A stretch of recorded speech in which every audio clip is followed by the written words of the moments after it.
All right, good. Hi, everyone. I'm Bill Graber, and I want to talk about Trimble for a little bit. And let you know what we're doing with Gemalto and with the licensing. So the first thing I'd like to start with is just a little history of Trimble. I'll go through it as quickly as I can. And sorry about if you can't read it. Hopefully you'll be able to get access to this presentation later, because some of the content is a little bit hard to read. Okay, so this is the timeline of Trimble, and it's interesting because Trimble started and became a company in 1978, and that's the same year that the first satellite, Navstar GPS satellite, went into orbit. You know, the concept came from the Sputnik. I think it was the Sputnik and the Explorer, and those were the first two satellites to go into orbit, 1957 or 58, and the Sputnik was it's only like it's a little ball, it's like the size of a beach ball. But anyway, the people were able to, the frequency of the sounds coming off of these satellites, they were able to use that change in frequency to determine location. So that's how the whole concept of the GPS or GNSS started. GNSS is Global Navigation System, right? Satellite system. And then in 1982, oh, by the way, the GPS satellite system was first started by DARPA and the Air Force. And I'm not a military guy. I know this is a little bit military beginning, but you know, it moved over into civilian after that. And then it was taken over by the Department of Defense. Well, in 1982, then the U.S. had 7 satellites in orbit, and we're starting to test those. And then Russia started their first satellite system called GLONASS. In 1986, the 12th satellite was in orbit, and then they actually were able to start using the system for testing missiles, you know, like the cruise missile. In fact, that was the start of what the Tomahawk missile started during. That was the first missile that was using satellite GPS guidance. And then in 1990, with 16 satellites in orbit, the Navstar GPS system became operational. And it had a built-in error rate of only 60 feet versus, 8 miles, I think, prior to that, plus or minus 8 miles. So accuracy was immediately improved significantly. And then Trimble became public that year because they needed to raise money to provide these satellite boxes to the Schwarzkopf, to General Schwarzkopf, and the Army for the Gulf War. And there was a tremendous advantage because in a desert with really nothing but desert all around, they were able to use the navigation system to figure out where they were. And that war only lasted 4 days.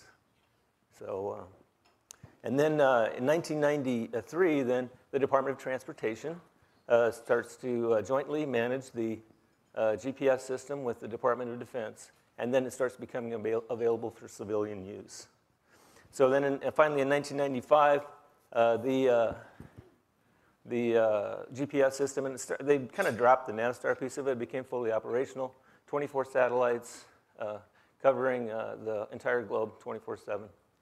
And GLONASS finished the same year, and the European Galileo system was announced that same year.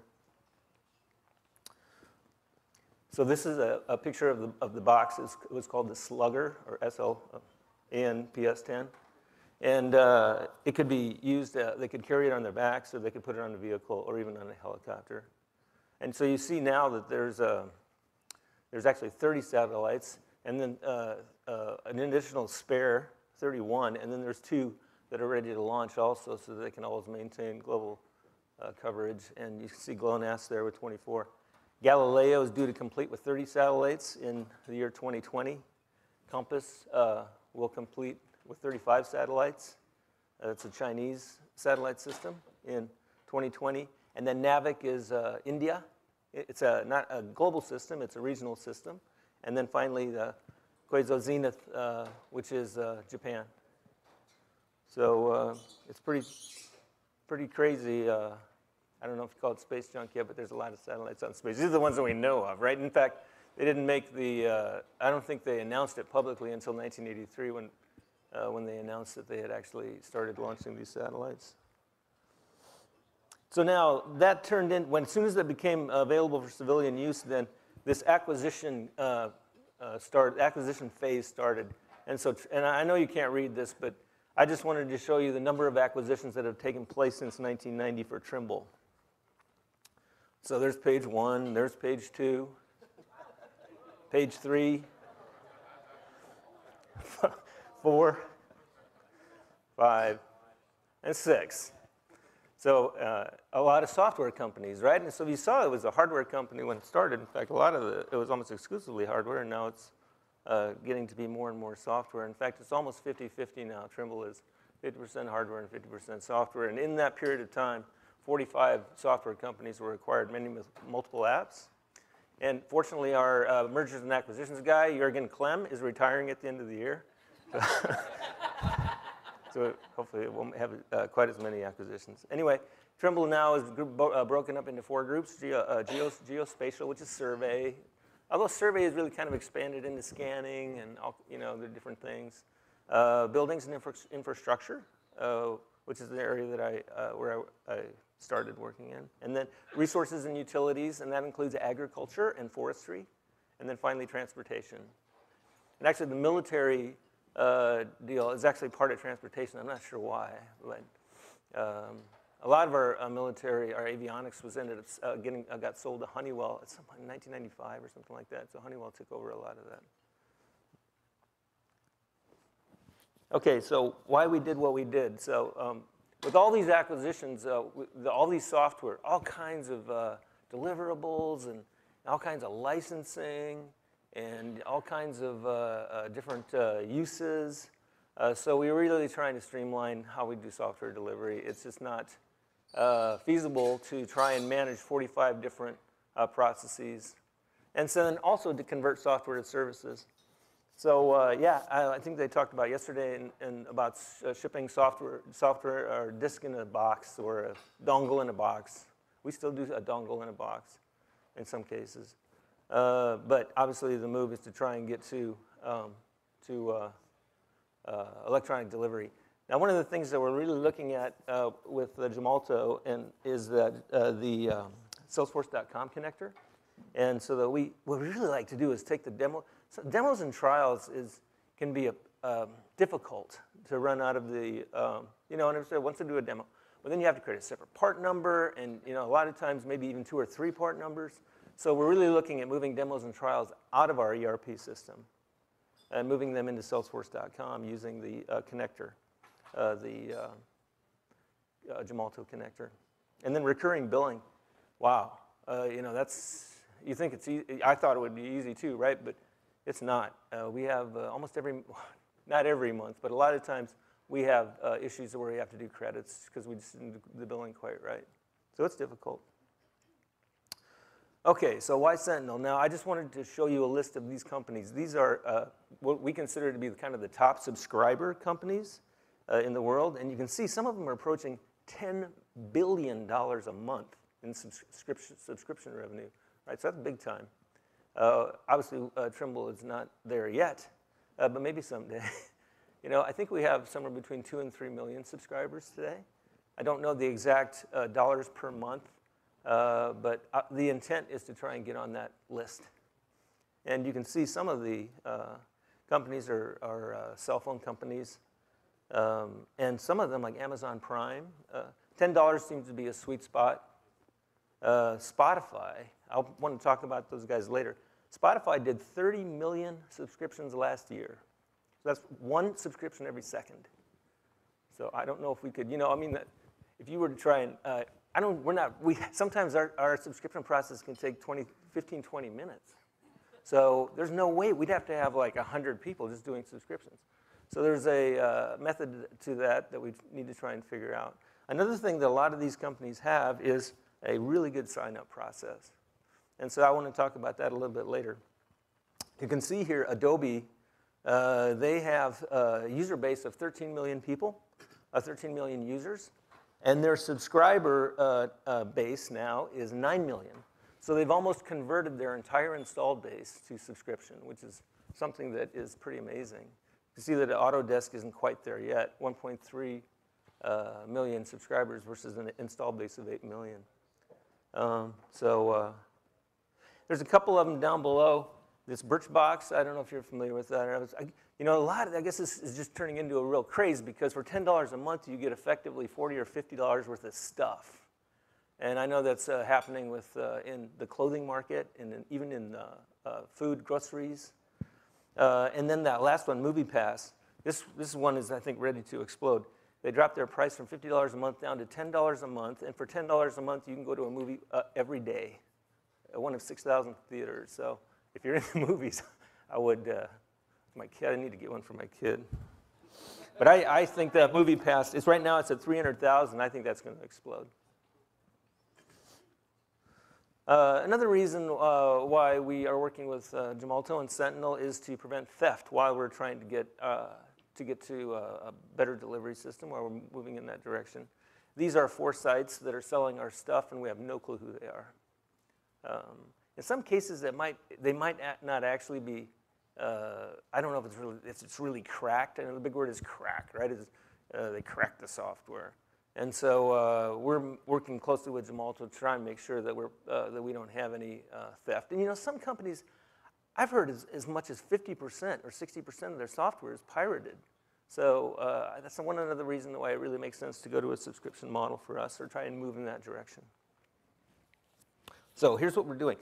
Now, this is going to take a while, but if you think about it, you place an order, you get a code, or you place an order, you get a product. So it's order. And even with our perpetual software today, place the order, get the entitlement, and then convert it into a license or convert it into a code. But one of the things that we're really looking at is flipping that around, because the activation or the activation event itself is so pivotal. So in this particular case, what we're talking about here is we're talking about starting with the activation. So you forget it, you're not really placing an order, you're going directly to the sign-up process, right? And then when you sign up, then the order happens in the background, and the entitlement happens in the background. And it all happens at one event, but you're really starting with the activation. Another thing here that we want to do is we want to use the dealer or the distributor's credit to expose purchasing at the end customer level. So in other words, if I say, okay, Mr. End Customer, I'm going to let you use my bill to. So I'm giving you access to this site, you know, conditional access. You're going to have to log in. But then you can buy using my bill to address all day long. And if I have 1,000 dealers that I do that to, then I could theoretically do one sign up every second. Or, you know, whatever Spotify did, 30 million in a year. So that's the theory here, is that the order and the entitlement really kind of happens magically in the background, and it's all about the activation that you can key on. Another thing that's happening, and I'm sure you're familiar with it, it's the accounting. It's a group called the Financial Accounting Standards Board and the Accounting Standards Codification 606. Yeah. Our accounting people have been working on that for like the whole year. And effectively and I think the first time they've done it in like decades, where they're actually redefining the way you present or the way you post your revenue to SEC or wherever for subscriptions. And what is it? Performance obligations. Yeah, so anyway, we're in the middle of that too. Now, I think this process where you activate first will make that a lot easier, right? Because you know that activation, because you know these some of our guys say, oh, I think we're gonna stockpile or we're gonna inventory subscriptions. It's just a little, you know, I don't think it makes sense. I mean, people talk about it, but it's just bizarre, right? So I think that concept is probably not a good one. It's better to try and drive that subscription event or the activation right up front. Okay, so a couple of examples. This is SketchUp. Google, I can't remember, they bought a company in 2004. Anyway, it was and changed the name to SketchUp. And then they bought another company in 2006, and it was Keyhole, right? And so Keyhole ended up being Google Earth. And then the Sketchup was supposed to be a tool where all these people could populate buildings, could end up building everything on top of Google Earth. So that you went onto Google Earth, you'd have actually a 3D representation of all these buildings. And they've got fairly far on that. I mean, they made some headways on that. And for some reason, they ended up selling Sketchup to Trimble. And so now Trimble owns Sketchup, and that was in 2012, I think. And Sketchup has been it's called a freemium, right? So it's a free software. And so it's got, somewhere between 15 and 20 million users. And then there's a pro version where you pay, and I don't know what percentage, but it's a fairly small percentage right now of people that are actually paying for it. But it is certainly a huge opportunity for us. Between this SketchUp, which is CAD, right, computer automated design, and Tekla, which is another company we acquired. It was around $500 million acquisition about 5 years ago as well. It's a Finland company, and they do what they call BIM, or Building Information Management. So between the CAD solution, SketchUp, and BIM, Tekla, we feel like we have a huge opportunity to try and drive subscription revenue with these two products. So this is another company that we acquired called Sephora. And what you do is you create a building, and then you can geolocate it somewhere on Google Earth, right? I think you need 2 corners, right? You need the coordinates for 2 corners, and then you just make sure it's level. And then you run this Sephora program, and it simulates the weather, the sun, the moon.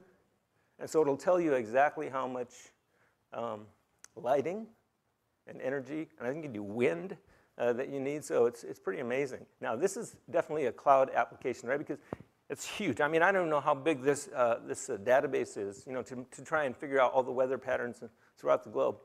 But it's not something that you would typically have on your laptop. So we think that this is a really good application for the Sentinel cloud. So you'll be able to put your building out there, plop it onto Google Earth, and then run this software to figure out all your, they call it building performance requirements. This is another one called Trimble Forensics, and this is software that police officers use for accidents. And I've seen a couple accidents in the last couple of days, actually. One was a 4-car one. It looked pretty bad.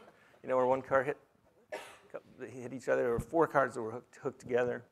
And so what happens, though, is you end up with this huge traffic jam, right? In some cases, they can take hours, maybe even a half day to get all this stuff off, and they have to measure everything. Well, the Trimble Forensics software is intended to make that easier, so that a police officer can, using a handheld, he can geolocate all of the areas on the where the accident is, and then figure out what kind of vehicles it is, and get his reporting done very quickly, and be able to do that in such a way where he can then push that report right up into the cloud immediately.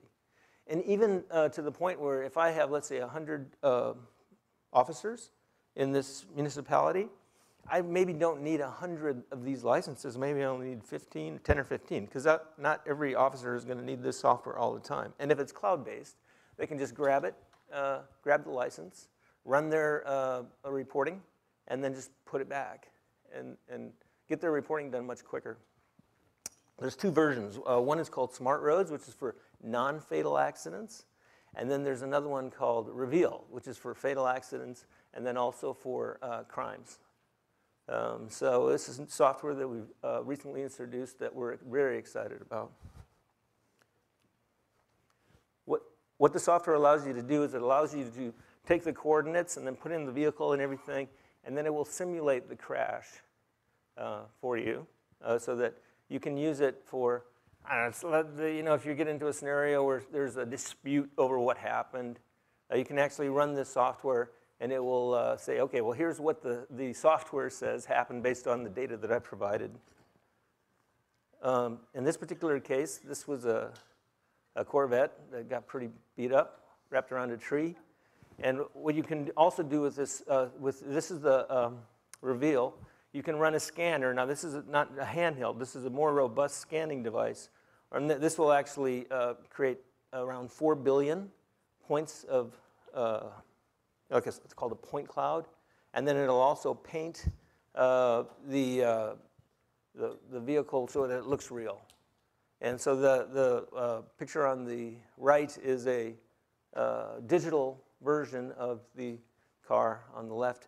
And that will be stored in the cloud forever, right? So if you ever need to go back and look at what happened, you have that available to you. And then if you get into a situation where there's a dispute, the software will actually do simulations. So this is a simulation of a 2D simulation of an accident. This is, again, based on the data that is collected by the officer in a relatively short period of time. And here's a 3D version of it.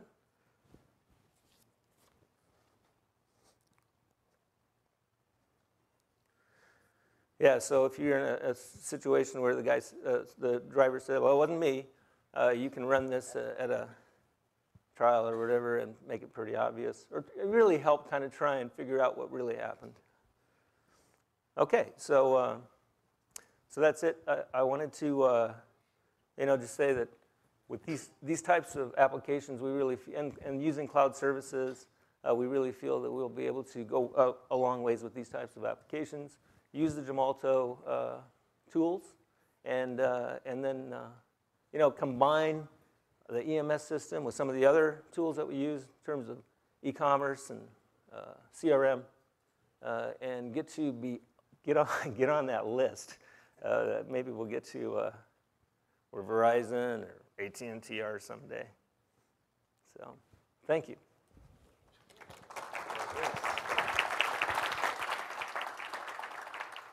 So all these years, Bill, I never knew we were helping to transform the way the world works.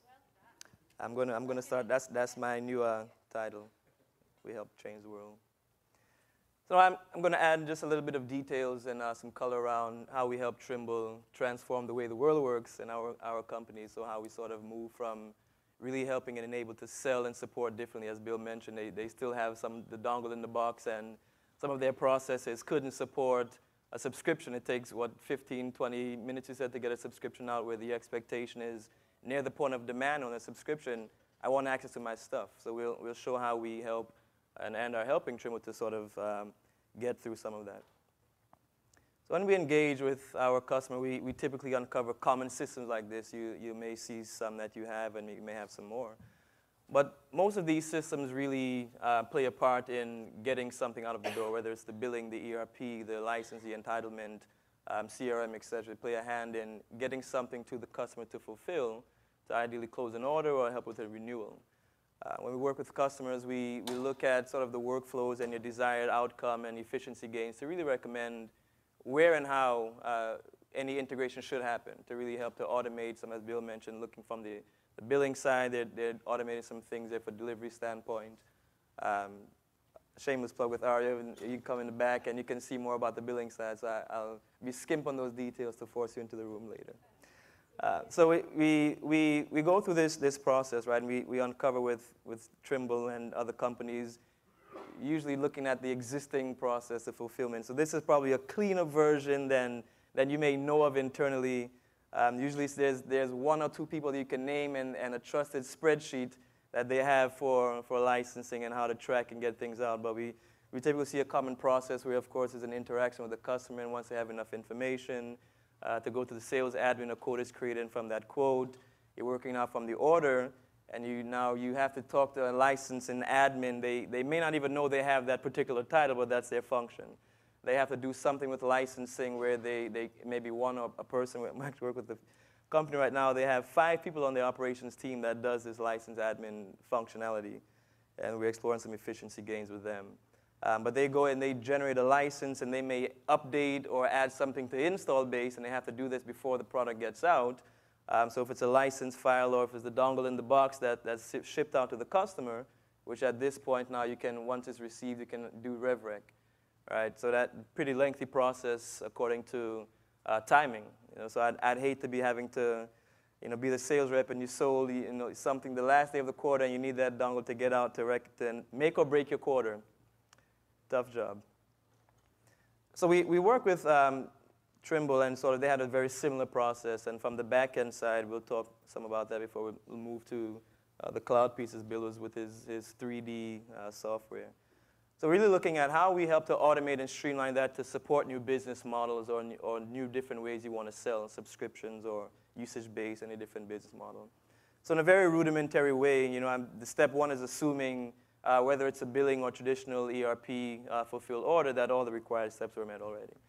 So once that's processed now by the billing, if you're purchasing a subscription online, there's usually an integration to our backend, the entitlement piece that triggers now the entitlement that has what the user purchased, their terms, their limits, et cetera, right? So what they have access to. There's usually some communication to the user via email or via on-screen. Thanks for your purchase. Here's your stuff to access your software and those services you purchased. And one model Bill mentioned, and still you have that activation. So the user gets an entitlement code or a product key, however you name it, but they still have to do that activation process. So they key in something to your software or to some console to grab a license, right? So what Bill is doing, work with some customers to do in sort of the step 6 and 7, is to remove that process where the user has to enter some key and there's this dual transaction. The user can probably be more like a SaaS service. They authenticate with some user ID. And essentially, they're just using what's already been provisioned. They're no longer waiting for a license key to be sent. And whether that's on-premise or a SaaS type of delivery, that both models can certainly work. Another thing that Bill kind of mentioned from the CRM side, so we see a few levels of integration from a Salesforce or a CRM kind of approach. One, it's the evaluations. $0 evaluations. Anyone do those in here? $0 orders? I see some heads. Some are too shy to raise their hands. John Cross raised his hands. Rishi and that guys. Yeah, it's very, very tough, especially when you have a SaaS level product or subscription product. There's this expectation that from sign up, you'll get access to your stuff near real time, definitely within 24 hours. If you have the $0 order, you have to get the order in. You have to make sure it's the right part numbers for the order to be approved. And maybe that's triggered to another team to actually instantiate an instance or to actually get something out the door. If something is wrong in that chain, near real time can turn 1, 2, 3 days to get an evaluation out. Right? Where, again, the common experience as far as evaluation is once I sign up, I'll get near real-time access to the environment or software service that I want to evaluate from a customer's perspective. So one of the common integration flows that we see is bypassing the traditional ERP and the $0 order and the part numbers and triggering the evaluation from a Salesforce or a CRM where from the sign up, and this can be partner or the actual user signing up, once they sign up, they have access to this level of service. So of course, you'll have to do some other automation if you're delivering environments and subscription SaaS-based stuff. But with the assumption that has happened, from the sales team now, you actually can get that insight that who's using. And if you're moving more down the telemetry side, as we can do, you can actually see some usage data from that trial environment. So if you have any existing BI or logic, you can sort of rate your trials. You can have a sales rep or a sales admin in your Salesforce, and they can go and they can, at a glance, get a report to know who has a trial, when is it going to expire, and what's the activity of that use. So it becomes a powerful tool there. Another common workflow around the integration of sales of a CRM, a Salesforce, is if you think of the renewal, having that same data around renewals. Right? So being able to, if I was a salesperson, to go in and to have a report to know what was ordered, when it was ordered, what was the previous price, the usage activity, if they're likely to renew or not. Being able to have that in a single place, again, can be, it arms them to have that negotiation much earlier opposed to just, towards the end of the cycle and they call, are you guys signing, are you going to renew today? Right? So you can arm them with the level of data from a single view, something we commonly do there with the install base. I've actually spoken to someone, I don't think I see them here, but they use Salesforce as more of the contract admin piece. And for them, they want to actually get some usage data to go along with the contract to know at the renewal time, should we be talking at the same tier or higher or lower? So they can have that level of data. and not necessarily rely on the customer to ask, how are you really using our software, right? So they can get that level of certainly insight there. From a workflow perspective, the previous slide I showed, this was with the traditional activation where there's this transfer, but regardless of how customers are using, from the Sentinel solution side, if it's the traditional license keys with RMS or cloud, the level of access or data is there, right? So we know when it was consumed, how they're using the service, et cetera. So we can have that data, whether they're activating directly from the software, or if it's an offline kind of usage where they activate via a portal, or I think in Bill's case, the registration happened through a portal, right? So there's a very one small slim set where it's really focused on probably users, but if you're signing up with partners and distributors, again, you can have that level of certainly access. So that's at a rough glance, where we see some integration touch points and how supporting you sell differently, right? But again, I probably jump back to this one previous slide, not the manual. Again, it's key that you take a look at, where these different systems touch and the importance and how you can interface that to really, as Bill mentioned, moving to near real-time or instant delivery beyond those who still ship dongle in the box. I saw some head shaking over here when Bill said the dongle in the box, or even hardware.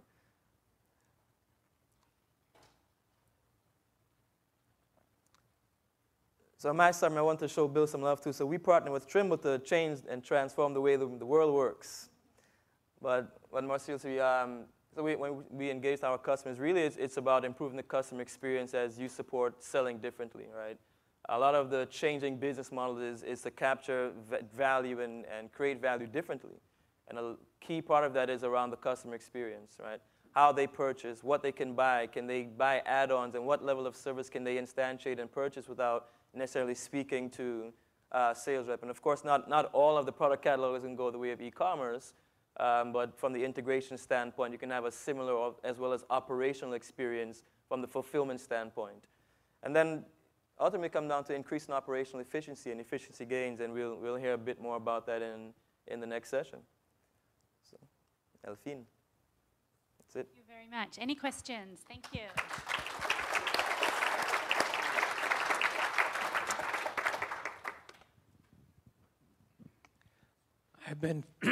I've been following the repair of the Oroville Dam, and they're using a lot of apparently GPS to control their roller compacted concrete. Is that your system that they're using, Kiewit?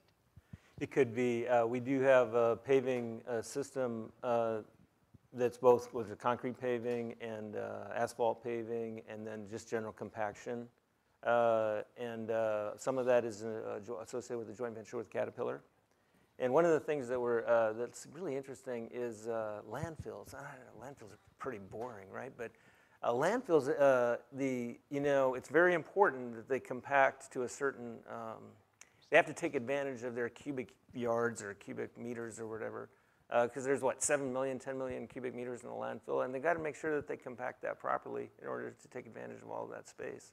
So we're seeing a huge opportunity with landfills to do that type of work. And then in addition to that, then they can fly over with the drone, right? And then using imaging, they can also then kind of get a larger kind of understanding of where they're, where they're changing the elevations and where they're using their landfill. So it could very well be that it could be Trimble technology that is at that dam. Hopefully I haven't looked at that for a while. Hopefully that situation is better now? I know for a while they're scheduled to complete by November 1st per their contract. Oh, good. And it looks like the blade on their dozer has a sensor on each side. Oh, yeah. And their goal is to put down a 15-inch layer, which is then compacted to 12 inches. And so I'm sure that they're using it not just to control how much they put on there, but also to have an auditable record of how much they put on and how much they compressed. That sounds very. There's Denver. The Denver area has a couple of places that one is called Rocky Flats, and that's where they made 60,000 plutonium detonators back during the Cold War in the 80s and 90s. And then there's another place called the Rocky Mountain Arsenal. I don't know if And that supposedly was at one point one of the most contaminated areas. Now they're turning it into a wildlife area. So, but what they did was they had to put a certain amount of rock, so it was crushed, like crushed concrete, like 3 or 4 feet. And then they put some kind of weird clay, gray clay on top of it, some kind of to make it like a barrier. And then 5 or 6 feet of dirt on top of that. And I think they've been working on that for like 10 years. And you know, I mean, when you go out there and see it, you've got all these trucks. I mean, they have 4 or 5 dozers, and then these big excavators, and then these big, 30-ton trucks going back and forth. You wouldn't want to get in front of one of those. But I know there's a lot of work like that going on to reinforce dams and to, stop contamination or to make, some of these contaminated areas more usable.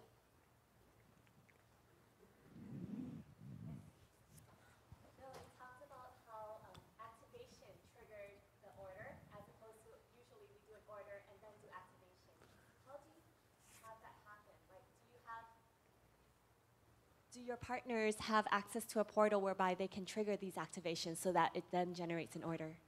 Well, no, we're working on that now, and because it's a little bit of a flip-flop, right? And if you look at some of these sites, at some of the places that I have on the list, like Adobe, and the Spotify thing is amazing. How they went from, like, that company's only 5 years old, and now they have 60 million subscribers. But they have 3 steps, right? So it's like this: you pick what you want, and then you effectively create an account, or you designate your account. If you don't have one, you have to create a new one, and then you figure out how you're going to pay. And so it's 3 steps. In fact, Adobe's got it down to 2 steps, but they kind of cheat because they really don't count the pick your subscriptions. They just call it 2 steps for pick your account, which is really telling us who you are, and then how you're going to pay. Do you think that'll work from a B2B, in a B2B world, as opposed to consumers? Because consumers can put in a credit card, but companies need POs, right? Yeah, but let's say I'm a dealer, and I have credit. Let's say I have $1 million credit, and I know you, and you're my end customer. I can expose that sign up to you, and then when you pay, that last step, you just say, charge my dealer, or pay my dealer with credit card. So you're just manipulating that third step in order to expose, so that I don't have to do the signups for everybody. If I had 1 million customers, I'd have to hire 100 people just to do signups. So being able to expose that sign-up process using my credit, I think, is where the action can be. That's interesting, and it's great. Except that conflicts with the way purchasing happens within a company, right? Because purchasing, whoever wants to procure has to go open up a rec. Somebody in finance has to approve it to make sure that they have budget. And then when the invoice comes in, because it's been billed for, they match that with the approval, right? But this one, it sounds like we are triggering the invoicing of the purchasing, which we know what they want to buy. But how do we know then that company will pay us? Because they may not have gotten the budgetary approvals that were necessary beforehand. Yeah, so it's the terms and conditions, right? Someone has to accept the terms and conditions as part of that process. And that's where you're obligating, creating an obligation to pay. And a lot of times, we have, if you're using a traditional channel, right, your dealer is accepting those terms and conditions, so the dealer's going to pay. But now you're extending that acceptance. So what we'll have to do is we'll have to make sure that we do this, we have to have an agreement, a reseller agreement with that dealer. So it's kind of like a blanket terms and conditions. And then the end customer ends up accepting the terms and conditions. But those terms and conditions have to accommodate the end user accepting the term and having an obligation to the dealer, and then that dealer having an obligation to us. So it's all in the legalese, right, of the terms and conditions. And we've manipulated. I mean, it's not really manipulation, but you just need to add that type of content to your terms and conditions of sale. But yeah, we call it dealer authorization, and it seems to work pretty well. We have quite a few scenarios where we use it. But you're right, you have to have the legal framework in order to make sure that you don't have any loopholes. Awesome, thank you. Anything else? Okay, thank you both very much. Thank you.